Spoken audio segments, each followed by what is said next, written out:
So today's Baseline in Love. Welcome to my channel. You can subscribe to it.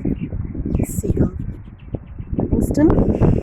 We have some seagulls with us today, and ducks, and dogs, and poems. The first poem is "The Tree's Tall" by Hanoch Levin, Israeli poet.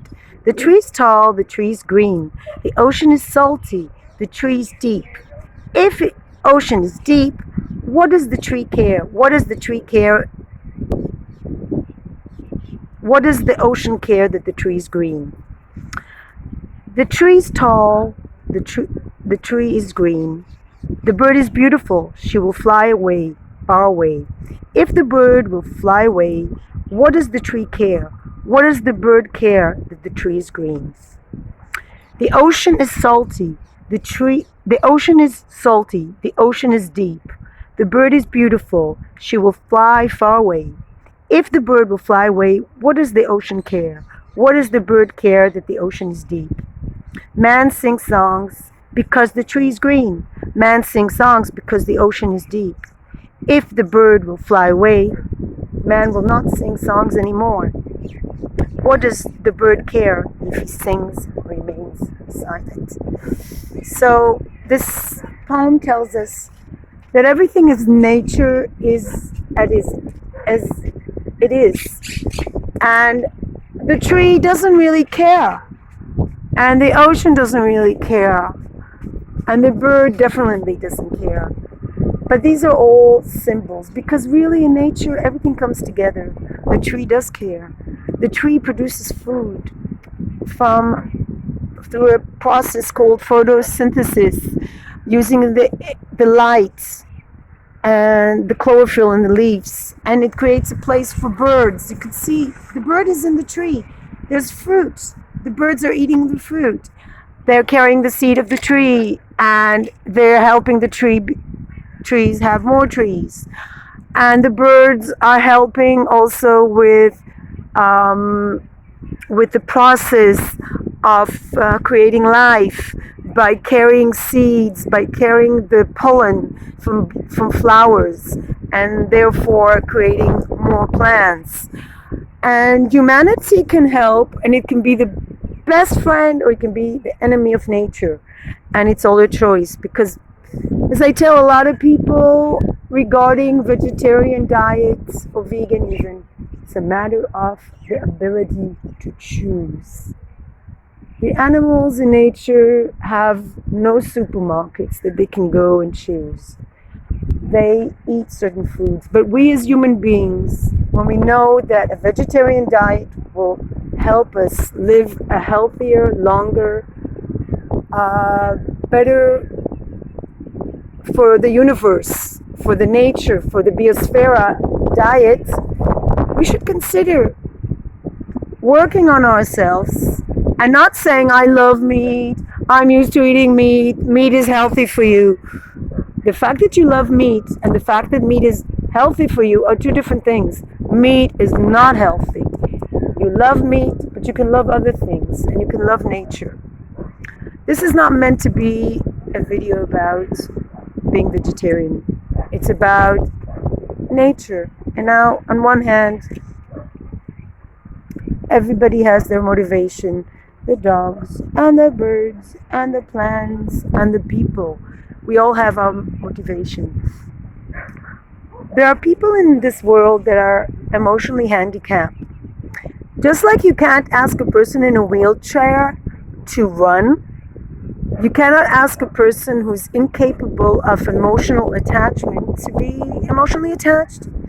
You cannot ask a person who has an inability to feel what the other person is feeling to feel, because they have an emotional handicap. It can be called different names, but you cannot expect nor demand that. And in a relationship with a person that doesn't have this ability and has a disability, listen to these words, doesn't have this ability, but has a disability in empathy, has a disability in promoting other people, has a difficulty in empowering other people, but has to crush people. This is, see, like this, has to put people down, has to control them, has to manipulate them for a goal, which is some sort of self-promotion or just a celebration of how much this person can. They do it because they can. Why do people hurt other people? Because they can. It's not necessarily a feeling of joy. You ask, why does a psychopath, a person that has no ability to feel empathy to something else, why do they do things? Do they get a kick out of it? Well, it looks like they do. But you have to understand that they are emotionally damaged. And while you enjoy like things like nature, you're like, wow, this is so beautiful. These people are not saying, wow, I feel so great, harming another human being. It's just the way they are. Just the way they are. Just like the river has to flow. There's a song like this. Birds got to fly, fish got to swim. And then there's the line that foolishly states, and I've got to love one man or woman till I die. One man till I die. No, you don't.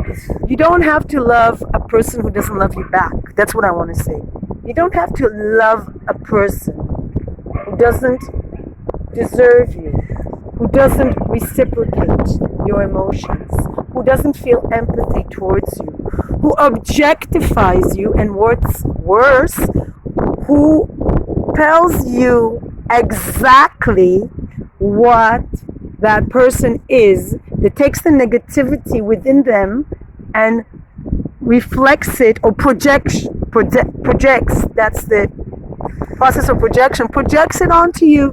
So you will meet a person and they will say to you, they will point a finger like this, you are this and this and this.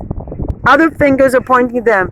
Anyone blaming you for being greedy, selfish, what else?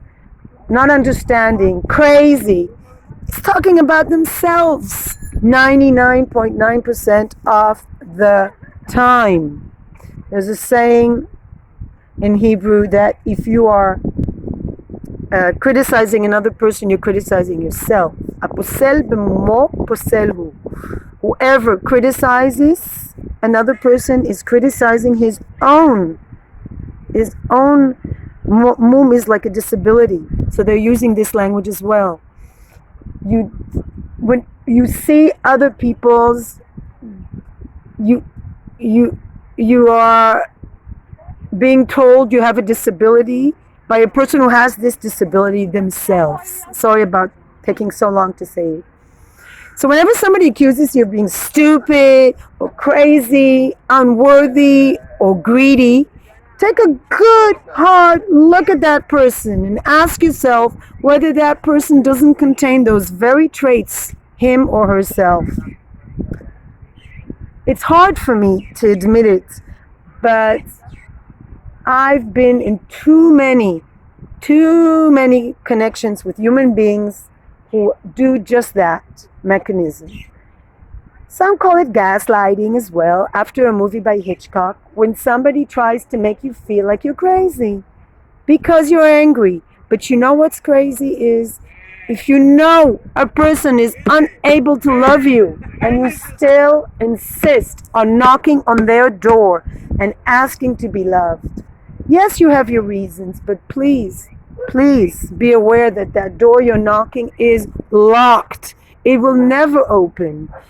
Even if it opens to other people, it will never ever love the way you who want to give, you who want to love, you who accepts responsibility for your actions, you who wishes to apologize for things, you who wishes to just love and not take.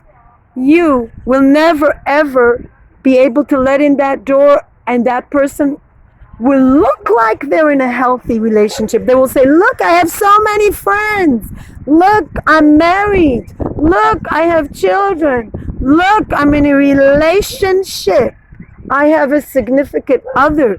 But if you look at that relationship closely, you will not find that there is a sort of give and take, a healthy.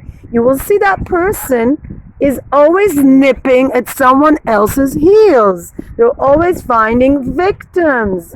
They're always, even if they don't have other relationships with men or women, they always look for victims to take energy because they are like vampires that suck the blood and energy from others because they do not have their own source. A vampire cannot